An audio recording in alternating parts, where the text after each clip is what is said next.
El primer estudio del hombre que quiere ser poeta es el de su propio conocimiento, de un modo total. Comienza por buscar su alma, la examina, la palpa, la comprende, la cultiva.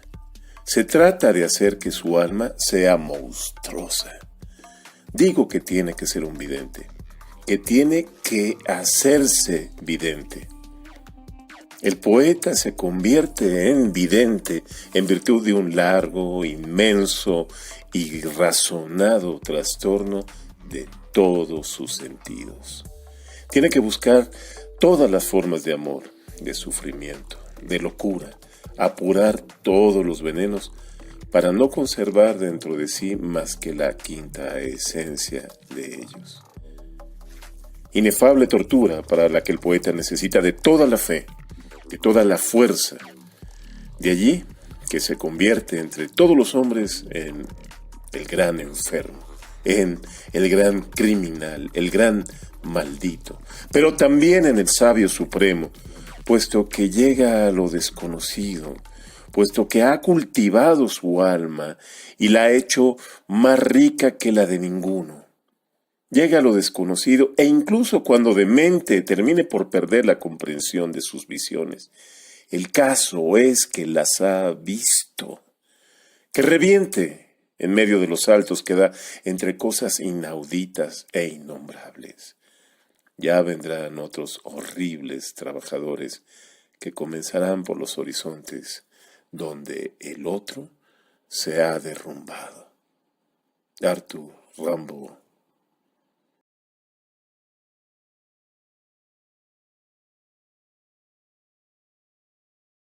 Aporto claridad a partir, con ayuda del manifiesto asombroso, decidido, expansivo, explosivo del poeta Arthur Rimbaud, que escribió esta carta a su amigo Paul de Meny cuando tenía 17 años. Un vidente niño, como todo niño, que asumió su videncia como un camino poético. De este manifiesto que abre una época revolucionaria, no solamente para la poesía, sino es señal para las artes que vendrán después. Estamos a finales del siglo XIX, en el momento en que Rimbaud escribió esta carta, que me ayuda, repito, para aportar claridad al concepto de monstrificación. Devenir monstruo no significa hacerse voluntariamente feo por capricho, por una rebeldía de pataleta, sacar la lengua al sistema y enseñarle el dedo medio, porque son todos culeros y porque yo me asumo como un pobre perdedor. No es así. No es una reacción de pataleta, de capricho, de ninguna manera. Es una estrategia desplegada con máxima inteligencia, con recursos técnicos muy precisos y con la meta decidida de trascender. Es trascender el mundo rutinario, vulgar, automatizado. Salir del conjunto, del amasijo de reacciones de nuestra conducta para forjarnos una vida autónoma a voluntad. En palabras de Michel Foucault, y sonará cursi, pero estas son conceptualizaciones de Michel Foucault, hay que practicar, retomar la práctica del arte de vivir en cuidado de uno mismo. Pero cuidado no significa ponerse en un escaparate, cerrarlo con 20 llaves y que nadie lo toque. Es esta operación de inteligencia a la que he aludido con el nombre de monstrificación. Una elaboración detallada de la propia vida, trabajando a partir de cuestiones muy precisas, que son cuestiones de comportamiento. Si queremos cambiar nuestra vida, tenemos que cambiar la forma en que nos comportamos. Eso es poderoso, porque podrás sentir que sientes diferente, tus emociones de repente una mañana estarán encendidas y te levantarás hacia el mundo con ganas de conquistar amplios territorios y más allá, pero tus comportamientos son los de un ciudadano gris, llenos de reacciones automatizadas. No. Y esto es un pleonasmo, lo sé, reacciones automatizadas, pero sirve para poner en foco esta agria figura de la persona robot, de la persona zombie, que abunda. Entonces la monstrificación es el cuidado de uno mismo en el despliegue técnico de hacer de la vida una obra de arte. Esto es la base de la danza. Si no me equivoco, no me equivoco. ¿Tú crees que la danza se hizo para que vieran qué bonito es bailar? De ninguna manera. La danza forma parte de lo que el antropólogo y estudioso de de las religiones Mircea Eliade, el gran escritor también, una de las mentes más iluminadas de su tiempo, la mitad del siglo XX, Mircea Eliade definió como parte a la danza como parte de un despliegue técnico en su libro, El chamanismo y las técnicas arcaicas del éxtasis. Fíjate qué maravilla. Técnicas arcaicas quiere decir conjunto de procesos y procedimientos muy antiguos para practicar, para lograr, para mantener e impulsar el éxtasis, la parte de tener esa salida de la convención, el desborde de de la convención. El estado estático es el rebasar las fronteras de la percepción. Ahí está la danza, como una autoprovocación extática, cuya base es este artesanado sobre el comportamiento que yo llamo monstrificación. Todas las técnicas del cuerpo escénico, cuerpo poético, ya sea de danzas diversas, de teatros diversos, de clown, de circo, son técnicas de monstrificación. Creo que ese marco ya quedó claro, pero si no ha quedado claro, podemos recurrir a la tremenda señal que puso Tatsumi Hichikata para aquellos que quieren hacer buto. Si quieres estar en buto, si quieres adentrarte en buto, tienes que estar lisiado o querer haber nacido lisiado. Una metáfora para señalar no ser normal. Un proceso cuidado, inteligente, refinado, de extrañamiento y de autoextrañamiento.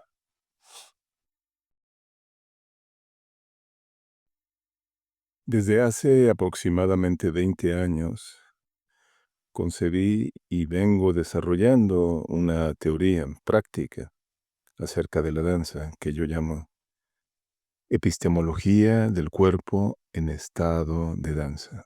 La danza no solamente como una práctica corporal, que eso es redundante porque para la persona, para el animal humano, pues toda práctica es corporal. No solo eso, sino principalmente un estado del cuerpo, algo concomitante como fenómeno biopoético al estado de éxtasis señalado por Mircea Eliade.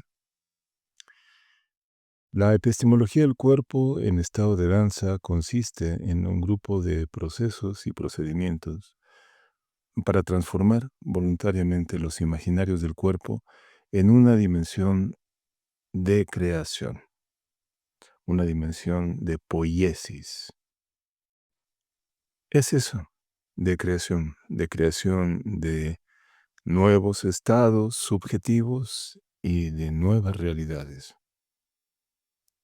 La danza como magma gestor e impulsor de transformaciones múltiples. En el seno, en la base de esa teoría, se encuentra una técnica que yo llamo dramaturgia existencial. Dramaturgia existencial. Dramaturgia no con el sentido ordinario de escribir textos teatrales, sino con el sentido originario, ritual, enmarcado en los misterios antiguos griegos, de trabajar sobre las acciones. Eso es, poner un énfasis en las acciones, que es poner un énfasis en el comportamiento. El comportamiento existencial quiere llamar la atención al respecto de trabajar sobre las energías que provocan las acciones, que se originan y que tienen consecuencia por medio del comportamiento. Eso es. Con la vía principal, con el fin primordial de poder realizar composiciones, asociaciones a voluntad. Porque toda circunstancia es una circunstancia donde están energías, fuerzas. Podemos organizar esas energías a partir de la utilización estratégica, intencional e inteligente de la dramaturgia existencial. En este campo, el campo de la dramaturgia existencial, enmarcado dentro de la teoría de la epistemología del cuerpo en estado de danza, yo pongo 9 puntos técnicos de ayuda de memoria para desarrollar la ubicación y proyección de los procesos de monstrificación entendidos como procesos de alteración voluntaria de los modelos de conducta a partir de mover el movimiento, de esta aplicación de la dramaturgia existencial. Son 9 palabras que empiezan con la letra D de dedo. Entonces son 9 Ds que nos ayudan, repito, a recordar, a ubicarnos. El primer punto, la primera D, es despertar. Darnos cuenta que hemos venido reaccionando de acuerdo con conductas modeladas, impuestas, que debemos dejar de actuar mecánicamente, reactivamente, y comenzar a realizar acciones autónomas. Despertar es cobrar conciencia a las posibilidades de libertad que tengo a partir de elegir y de actuar en coherencia con esas elecciones que he hecho de manera completamente voluntaria. Hacer mi voluntad. Diría el maestro Aleister Crowley en la filosofía del telema, algo importantísimo. Haz tu voluntad, será el todo de la ley, amor en voluntad. Desde la fuerza primigenia, el amor. Realizar actos completamente intencionales. No reaccionar. Parar de estar en el sueño mecánico de la autocomplacencia configurada por generaciones antes de mi existencia. Actuar, despierto. Despertar es la primera D. Hay que tener decisión de despertar. Este es el segundo punto, la segunda D, decisión. Porque puedo tener la vislumbre de despertar, pero debo decidir mantener este estado de alerta consciente al respecto de actuar de manera autónoma. Es una decisión y debo de asumir esa decisión. El tercer punto, la tercera D, es dedicación. Debo de asumir esa decisión con atención. Dedicación es brindarle cuidado a lo que esa decisión de despertar implica. Darle acompañamiento, darle coherencia, actuar a favor de la decisión de despertar. Debo tener constancia en ello, y dedicación aquí implica esa constancia de cuidado. Toda vez que tengo la decisión y la dedicación de despertar, debo tener un cuarto punto, desarrollarlo de manera grandiosa, la determinación. Tengo que estar determinado, determinada, a que ese camino es el camino más importante para mí.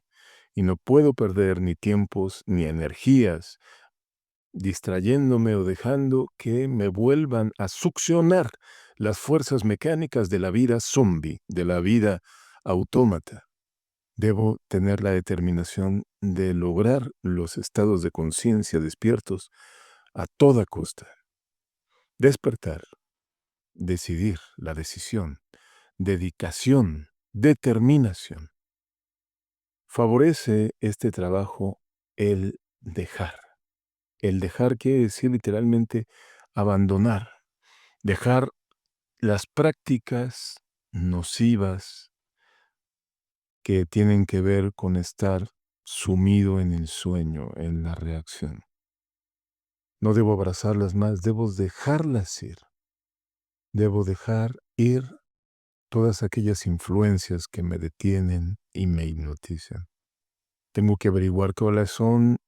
Por lo regular puedo averiguarlo de manera muy rápida, pero debo de soltarlas.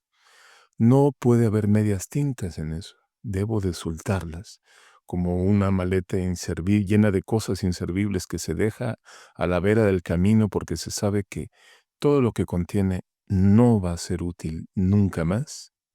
Se deja ese peso, dejar de cargar con los pesos nocivos como la culpa, como la insatisfacción, como la envidia, como diversos miedos, como la queja, como el hablar mal de otras personas y de mí mismo, de mí misma. Debo dejar esas prácticas que me están matando. No puede haber tregua en eso. Desplazar sería otra siguiente D. Desplazar quiere decir correr de lugares centrales a aquellas cosas secundarias y solamente permitir que queden en mi espacio y mi tiempo lo principal. Está muy relacionado con dejar, pero desplazar no quiere decir necesariamente dejar o abandonar.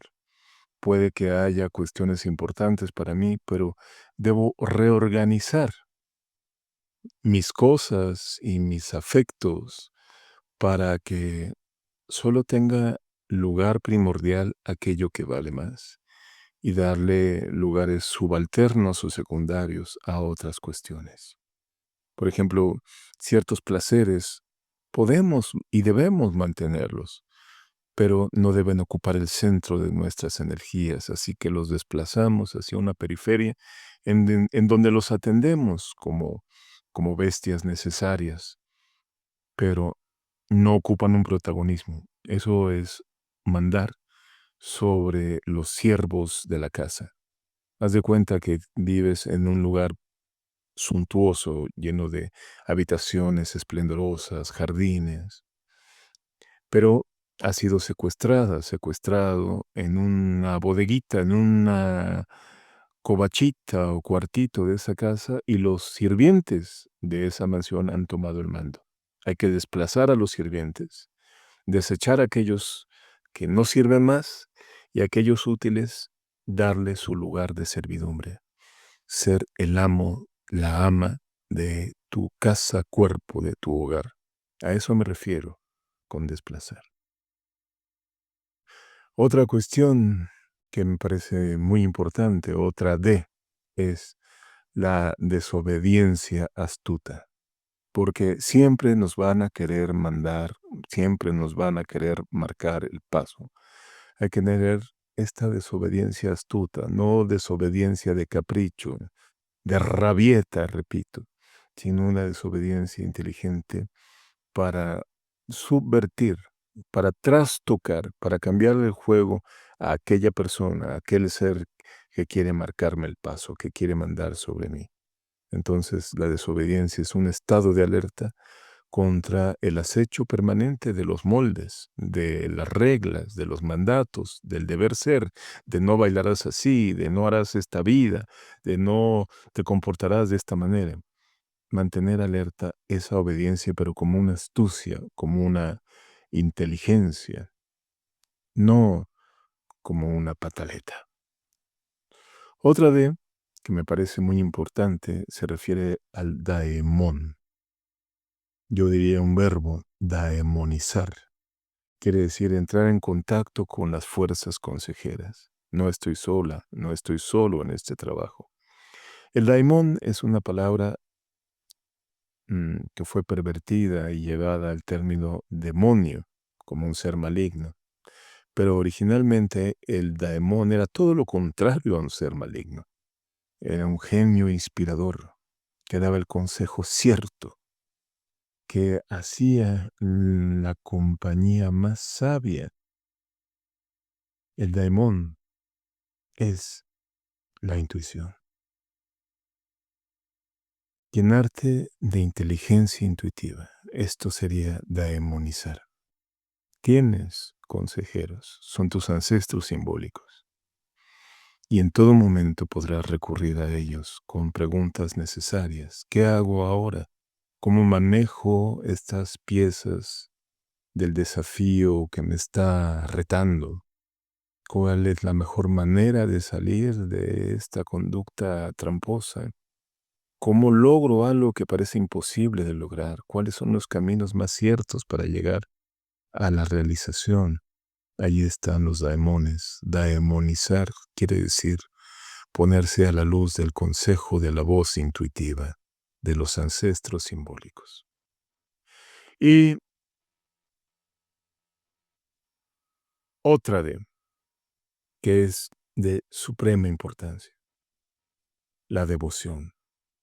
Devoción a tu vida, amor a ti, por sobre todas las cosas y todos los seres. Ámate a ti. Esto se ha desprestigiado muy mañosamente por pseudo filosofías que dicen que hay que perder la importancia, pero no de una manera inteligente. Te dicen que hay que borrar el yo, el ego, satanizan al ego, lo cual me parece tremendamente inadecuado, muy delicado. El ego es el self, tu estructura psíquica. ¿Cómo la vas a derrumbar? Entonces, ¿quién serás? Un menos que un vegetal. Ámate, enciende el fuego. La devoción tiene el símbolo del fuego encendido del altar, del templo. Mantén el fuego encendido de tu pasión, de tu determinación, de tu convicción. La devoción es a ti. La devoción que te debes no es a ningún Dios, a ningún otro ser, a ningún enamorado o enamorada. Es a ti mismo, a tu carne y a tu sangre, a tu tiempo de existir, a tu ser siendo. Devotamente mantén ese fuego encendido como un motor y como un faro. Ahí están las 9 Ds o puntos técnicos de ayuda de memoria de la monstrificación. A partir de ahí, una serie de prácticas innumerables pueden prosperar.